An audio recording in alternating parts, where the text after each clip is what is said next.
Olá, estou muito feliz com a sua participação no CONARAD, o maior congresso online de radiologia do Brasil. Prazer, meu nome é professor Rodrigo Lima, sou tecnólogo em radiologia, atualmente sou professor no SENAC e na Unip e trabalho também com um projeto de pesquisa na Universidade de São Paulo, na FM-USP. O tema da minha aula é como programar corretamente um exame de crânio na ressonância magnética. E eu vou te dar várias dicas muito importantes e valiosas para você aprender corretamente a programação do exame de crânio na ressonância. Vamos começando. Antes de falar do exame de crânio na ressonância, é muito importante que a gente domine um conceito básico de anatomia, principalmente a anatomia do encéfalo. E uma pergunta que eu gosto muito de fazer para as pessoas, antes da gente iniciar um exame de ressonância: qual é a diferença entre encéfalo e cérebro? Ou é tudo a mesma coisa? O encéfalo faz parte do cérebro, o cérebro faz parte do encéfalo? É uma pergunta teoricamente básica, mas que muitas pessoas acabam tendo um pouquinho de dúvida. Então, encéfalo é tudo aquilo que está dentro da caixa craniana. Então, tudo que estiver dentro do crânio é a nossa região encefálica, ou a nossa massa encefálica, que é dividida basicamente em cérebro, que vou deixar toda essa parte amarela para você. Então, toda essa parte que ficou amarela é a região cerebral, que ocupa aproximadamente 85% da caixa craniana. Essa parte roxa eu já vou falar dela posteriormente. Então, a gente tem o tronco encefálico, que é dividido em 3 porções. Essa parte que ficou verdinha, essa parte que ficou amarela e essa parte que ficou vermelha. Para dar uma dica para você sobre as 3 divisões do tronco cefálico, é só a gente lembrar de MPB. Isso significa mesencéfalo, ponte e bulbo. Essas são as 3 divisões do tronco cefálico. E sobrou uma parte posteriormente na região inferior, que a gente chama de pequeno cérebro, que é conhecido como cerebelo, que ficou de verde. Então, basicamente, essas são as 3 divisões da região encefálica: cérebro, cerebelo e tronco cefálico. Essa parte que ficou de roxo é a região de diencéfalo, ocupado pelo tálamo, aderência intertalâmica, hipotálamo e a região de hipófise. E essa parte que ficou mais clarinha em cima, como se fosse um Czinho de ponta cabeça, essa é uma estrutura que a gente vai usar como referência para a programação dos exames de crânio na ressonância, que é a chamada de corpo caloso, que é dividido da porção anterior para a porção posterior entre joelho, corpo e esplênio do corpo caloso. Agora que você já sabe um pouquinho da região encefálica, a gente vai falar agora sobre a programação do crânio na ressonância magnética propriamente dita. Antes de começar qualquer exame da ressonância magnética, é muito importante que a gente faça uma anamnese. E essa anamnese tem que ser realizada de uma forma bem detalhada. A anamnese é um fator importante do nosso pré-exame, que com ela a gente consegue evitar qualquer possibilidade de risco ou de um exame equivocado sendo realizado na ressonância magnética. Então vamos fazer uma entrevista bem detalhada com esse paciente, perguntando um pouquinho da idade dele, do peso, histórico familiar, em caso de patologia, se ele trouxe algum exame anterior, se ele está passando por algum tipo de tratamento, se ele faz uso de alguma medicação, se tem algum dispositivo metálico implantado no seu corpo ou dispositivo eletrônico, como por exemplo um marca-passo. Aí esse paciente passa a ser contraindicado ao exame de ressonância magnética. E dentro dessa anamnese, junto com o pedido médico, a gente vai olhar muito a questão do HD, a hipótese diagnóstica. Por qual motivo o médico solicitou a realização deste exame? É justamente essas informações que nos vão direcionar corretamente a realização do exame.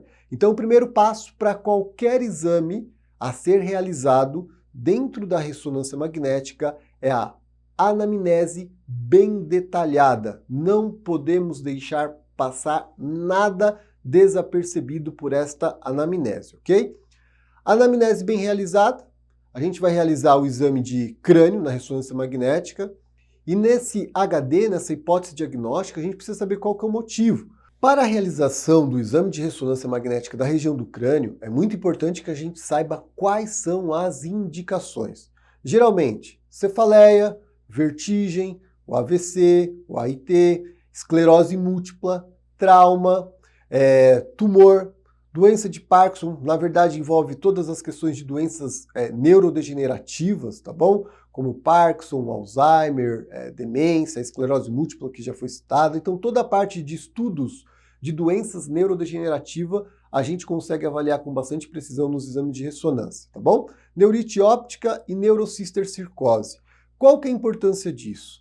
Você sabendo corretamente qual a indicação médica, você também irá selecionar corretamente o protocolo mais indicado para a avaliação da região do crânio, de acordo com a hipótese diagnóstica solicitada pelo médico, ok? E como que funciona essa questão da seleção do protocolo? Em alguns equipamentos vai aparecer um bonequinho, como está descrito aí, mostrando aí para você do lado esquerdo da sua tela. Esse boneco, a gente vai clicar na área a ser examinada. Então, por exemplo, eu vou clicar em cima do crânio, ele ficou verdinho.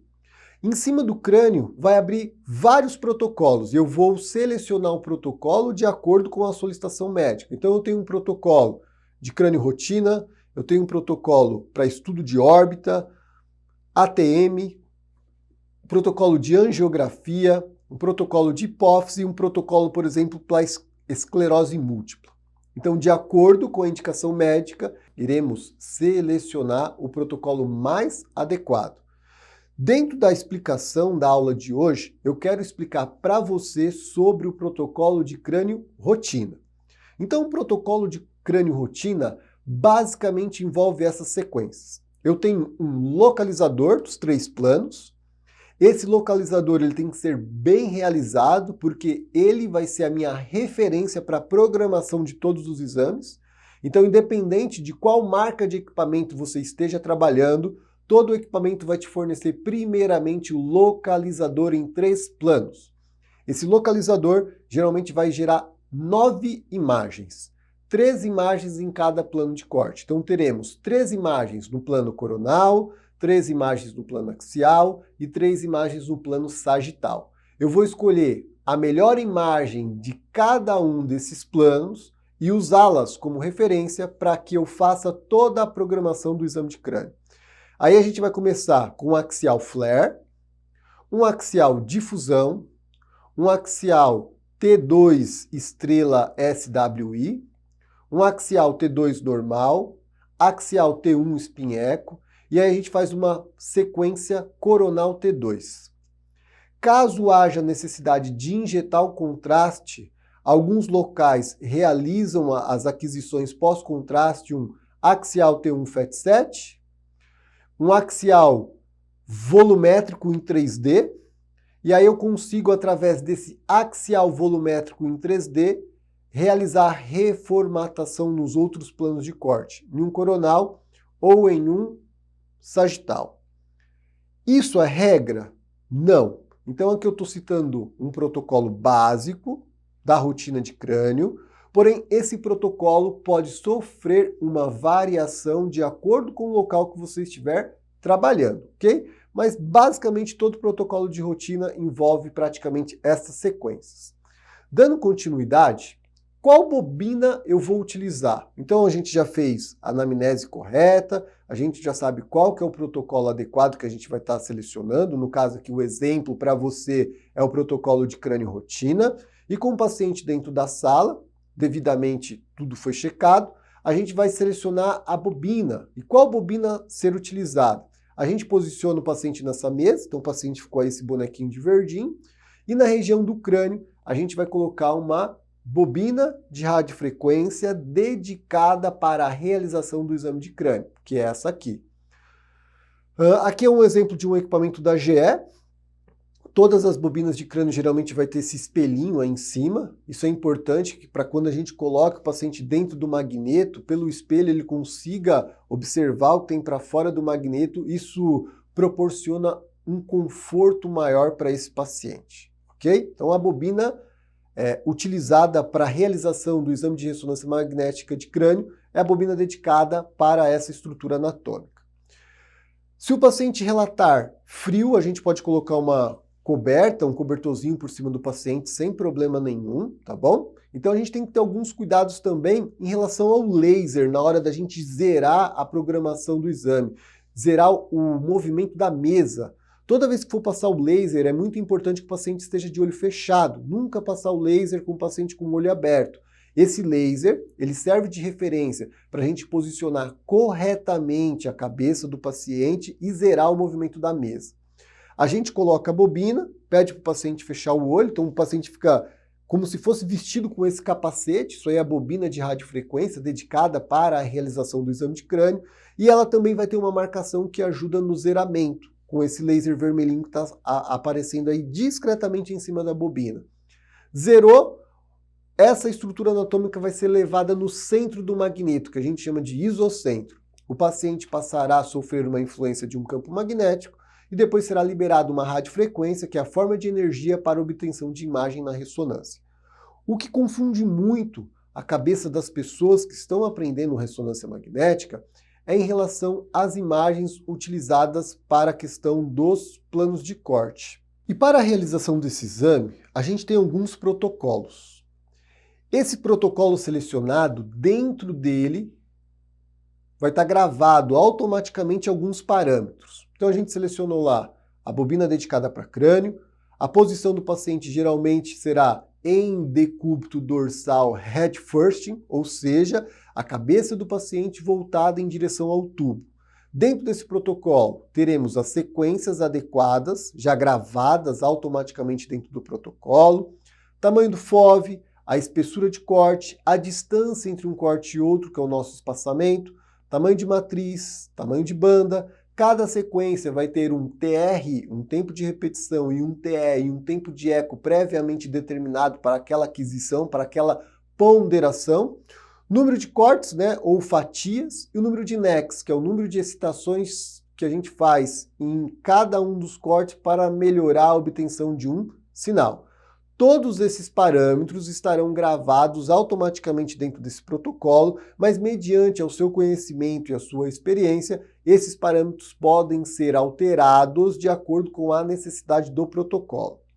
Isso aqui é um layout de uma plataforma de um equipamento da GE, então teremos as imagens dos localizadores nos 3 planos de corte, uma imagem no coronal, no sagital e no axial, e aqui já é um layout da plataforma do equipamento da Siemens, o mesmo esqueminha. O equipamento sempre vai fornecer para a gente 3 imagens referente a cada um dos planos de corte. Sagital, coronal e axial. E em cima dessas imagens a gente vai trabalhar na programação da realização de todo o exame. Os parâmetros a gente consegue alterar, mas como eu havia falado, eles ficam gravados automaticamente no protocolo que você selecionou. Aqui a gente tem o localizador 3 planos e em cima desse localizador a gente vai programar todo o exame. E isso aqui acaba confundindo muito a cabeça das pessoas que estão aprendendo a programar ressonância.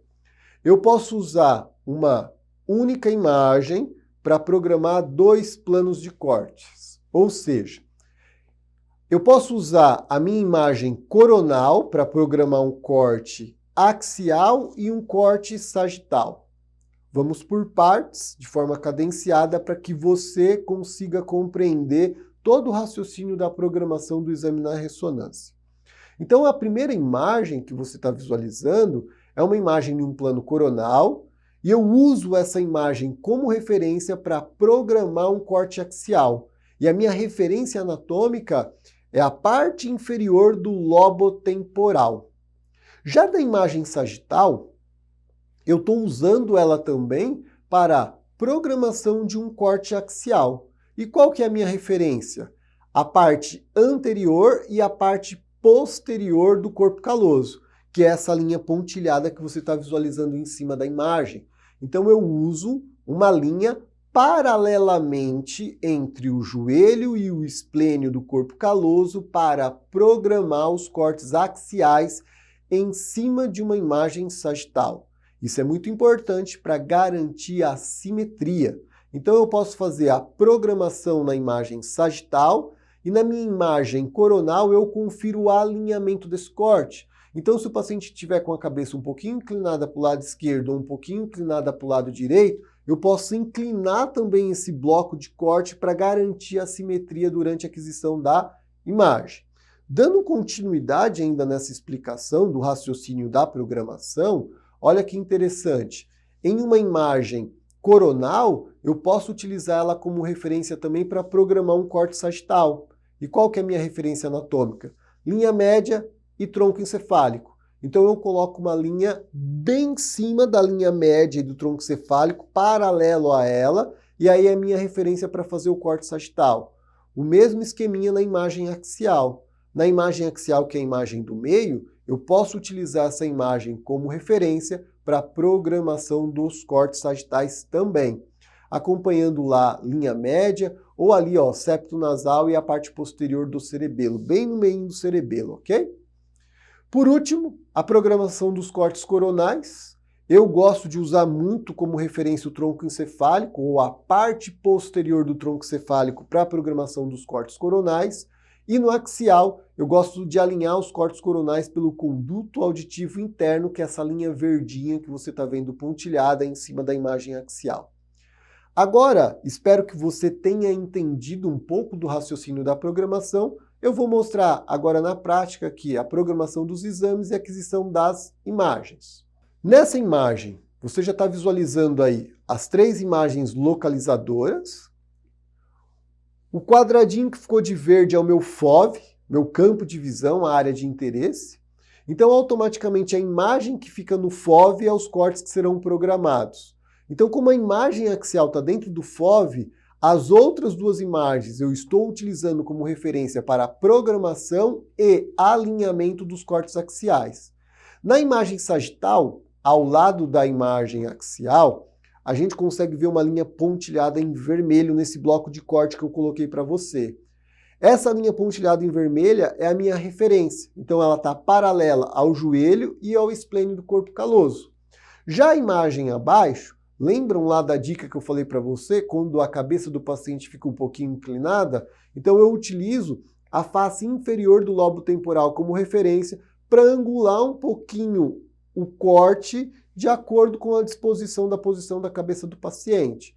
E o resultado dessa aquisição são essas imagens no axial flare. Tudo que eu for programar de axial daqui para frente, eu posso gerar uma cópia dessa programação. Qual a importância disso? Gerar uma padronização na aquisição de todas as sequências axiais. Então eu programei aqui o axial flare. A próxima programação, ó, o mesmo esqueminha, utilizando lá uma cópia, né, do joelho e esplênio do corpo caloso, lobo inferior, parte inferior do lobo temporal, para garantir o alinhamento, e aí eu consigo fazer a minha aquisição flare. O que a gente vai avaliar na aquisição flare, né? O que é avaliado em uma aquisição flare? Esse T2 flare é uma sequência que consegue fazer a supressão do líquor ou do líquido cérebro-raquidiano e fica muito evidente áreas de processo degenerativo e áreas de gliose. Então, quando o paciente tem uma indicação para a realização do exame de ressonância com uma suspeita de esclerose, a sequência flare é uma das sequências chaves, uma das sequências que mais vai contribuir e auxiliar no diagnóstico dessa suspeita patológica, ok? Então, a sequência flare, ela é importante para isso. Ela vai fazer a supressão do líquido cérebro-raquidiano, nos auxiliando ou auxiliando o médico radiologista na avaliação e na identificação de doenças neurodegenerativas. A próxima aquisição axial a gente faz a mesma cópia da primeira para manter a padronização dos cortes. E aí a gente tem a questão da difusão sendo realizada. Então a difusão ela acaba sendo muito importante também para a gente visualizar áreas com restrição. Qual que é a importância da difusão? É uma sequência que contribui muito para investigar regiões anatômicas com restrição líquida. Aqui queria deixar já um agradecimento para o André Souza, da Inova Rad 2, que contribuiu parte desse material para que eu montasse a minha aula. Então, André, muito obrigado por ter cedido esse material para a formatação dessa aula. Então, quando a gente tem um líquido normal, o André usa muito bem esse exemplo, é como se eu estivesse jogando um pouquinho de vinho dentro de uma taça com água. Ele vai se misturar e vai circular livremente dentro dessa água.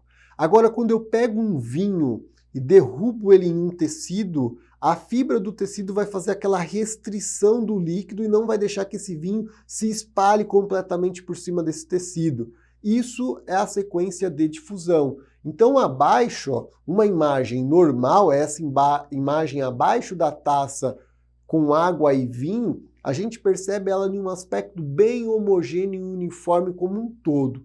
Já a imagem à direita, abaixo da ilustração da imagem que tem um vinho derramado em cima do tecido, perceba que tem uma mancha branca.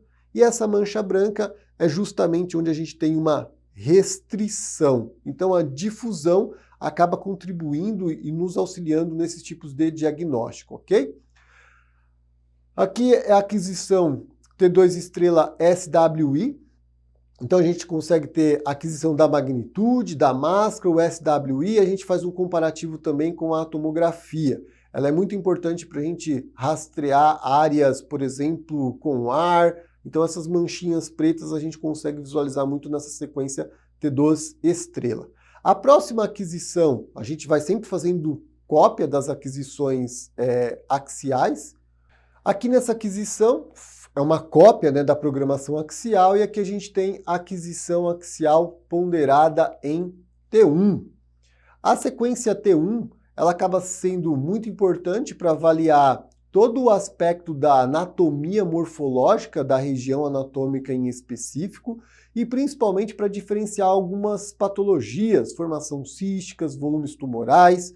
A T1, dentro desse caso, dentro desse contexto, ela é muito importante para diferenciar uma formação cística. Se eu tenho um líquido dentro da formação cística ou se eu tenho gordura. Então, por exemplo, se deu realce em T1, brilhando em T1, a gente já caracteriza isso como um lipoma. E dentro desse caso que eu estou mostrando para você, é caracterizado como um lipoma intracraniano. E aí está a referência do artigo da onde eu retirei a informação para montar a aula.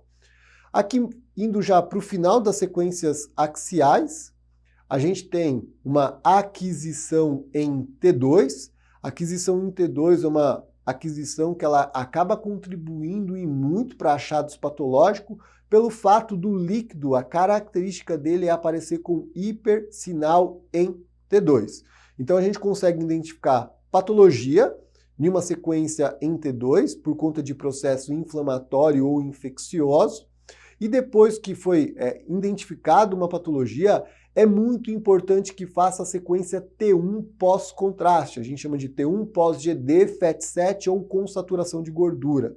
Qual que é a importância do contraste mediante a identificação de uma patologia e uma ponderação em T2? A gente vai ter uma noção do metabolismo dessas células alteradas. Se ela está hipo ou hipervascularizada, se teve um realce completo, se foi um realce discreto, anelar, em borda periférica. Então, a sequência T1 pós-contraste ela é muito importante para nos dar uma informação de atividade celular do volume tumoral. Então, a gente percebe que num T1 pós-contraste, a gente teve um discreto realce anelar aí na imagem abaixo, onde está sinalizado em T1 pós-GD, ok? Agora a gente vai fazer a programação dos cortes coronais. Aí repare, ficou verdinho agora a imagem coronal. E aí eu utilizo a imagem axial para fazer o alinhamento e a imagem sagital para fazer a programação. Como que eu programo os cortes coronais? Eu utilizo a parte posterior do tronco encefálico como referência. Então, se a cabeça do paciente estiver projetada um pouquinho anteriormente ou posteriormente, eu vou angulando esse bloco de corte de acordo com a posição da cabeça do paciente. E a minha referência anatômica é a parte posterior do tronco encefálico. Já na imagem axial, se o paciente estiver com a cabeça virada um pouquinho para a direita ou para a esquerda, eu alinho os cortes coronais utilizando como base a referência dos condutos auditivo interno. E aí teremos essa aquisição coronal em T2. Aqui só mostrando para você a linha que eu estou utilizando como referência. Então no sagital utilizei a parte posterior do tronco cefálico e no axial eu utilizei o conduto auditivo interno para alinhar e a gente garantir essa simetria da aquisição das imagens coronais ponderadas em T2. Alguns locais utilizam também o corpo caloso como referência, então um corte perpendicular ao corpo caloso. Eu particularmente não gosto de utilizar o corpo caloso como referência para a programação do coronal, que é essa linha que você está visualizando aí pontilhada de verde. Então é uma linha perpendicular ao corpo caloso. Eu gosto de utilizar, como eu havia falado no começo da explicação, a parte posterior do tronco encefálico. Por último, aqui uma aquisição volumétrica em 3D. E em cima dessa aquisição volumétrica, a gente consegue adquirir uma imagem de alta resolução. Então a gente tem cortes bem fininhos, onde a gente consegue obter uma imagem extremamente detalhada. Então, por isso que não apareceu a linha dos cortes, porque quando a gente faz um bloco em 3D, a gente só ajusta aí o FOV e o equipamento faz cortes bem fininhos. Essa imagem acaba sendo importante e ela acaba também contribuindo para a reconstrução dos outros planos, coronal e sagital. Pelo fato dos cortes ser bem fininho, eu não perco qualidade na reconstrução dessas outras imagens. Então, o que a gente avalia em uma aquisição pós-contraste, que é pós-GD, que é o gadolínio? A gente vai avaliar áreas de hiper ou hipovascularização, se teve ou não realce na imagem. Essa imagem, a primeira imagem axial que você está visualizando, a gente percebe que tem uma pequena alteração na linha média, no parênquima cerebral direito, em região de lobo frontal. Sem contraste ela aparece apagadinha e com contraste já aparece essa manchinha branca. Então é um T1 pós-contraste, deu realce, confirmando aí o achado patológico, tá bom? O sagital é o último plano de corte, então a gente acaba utilizando linha média como referência na imagem axial ou na imagem coronal, um pedacinho da linha média e um pedacinho do tronco encefálico. E aí eu consigo fazer essa programação dos cortes sagitais. E aqui é a parte final do nosso exame. E o que você tem que fazer para finalizar o seu exame? É a documentação, ou seja, fotografar as imagens. Em uma aquisição de crânio, geralmente a gente fotografa aí com 20 imagens, e essas imagens fotografadas sempre devem seguir uma ordem lógica. A gente começa a fotografar da parte inferior para a parte superior, ou seja, uma imagem de base do crânio. Geralmente a primeira imagem tem que aparecer ali região de forame magno, um pouquinho abaixo do forame magno, e o último corte a ser fotografado é um corte já da calotinha craniana, você vendo lá o finalzinho dos dois parênquimas cerebrais e linha média. Caso ache alguma patologia nessa aquisição, a gente fala para fotografar os melhores momentos do exame, ou evidenciar a área que você identificou essa alteração. Isso facilita a vida do médico que vai estar laudando o exame. Então essas 4 imagens maiores mostrando áreas de gliose em torno dos ventrículos laterais, evidenciando aí a patologia, então já facilita um pouquinho aí a vida do médico. A gente fotografa as principais sequências, né? A sequência flare, a sequência T1, a sequência T2, a sequência com difusão, e se caso você perceba a patologia, né? Você pode fotografar evidenciando a patologia em cada uma dessas sequências ou em um determinado plano de corte. Isso vai depender muito do serviço que você vai estar trabalhando, então cada serviço vai ter uma rotina de documentação. Então é importante que você se intere de qual é o processo de documentação dos exames naquele local que você está trabalhando. Todos os locais vão documentar o exame dessa forma. Hoje em dia, para redução de custo, a gente acaba documentando só as principais imagens do nosso protocolo, porque o médico vai ter acesso ao exame na íntegra através via PACS. Então ele vai receber um arquivo digital, ele tem acesso a todo o exame mediante uma senha e login, e ele consegue visualizar todas as sequências e realizar também as tarefas de pós-processamento dessa imagem, caso haja necessidade. Todas as informações para essa aula a gente tira do protocolo PAD, que é fornecido lá pelo CBR, que é o Colégio Brasileiro de Radiologia, e o PAD nada mais é do que um programa de acreditação em diagnóstico por imagem. Então ele especifica quais são as principais sequências que devem ter em um protocolo de rotina, dentro do contexto da nossa aula, dentro do protocolo de crânio. Espero que você tenha gostado de como programar um exame da região do crânio. Não poderia ser diferente. Queria agradecer aqui a sua participação de coração e agradecer também o convite do Vinícius da EAD Plus. Para quem quiser me seguir, o meu Instagram profissional é esse aí, @Universo da Radiologia, e agradecer também o André da Inova Rádio, que cedeu boa parte desse material para a montagem dessa aula. Vinícius, muito obrigado pelo convite e espero que você tenha gostado dessa aula e até a próxima, e aproveite aí o CONA Rádio, o maior congresso de radiologia online do Brasil. Muito obrigado!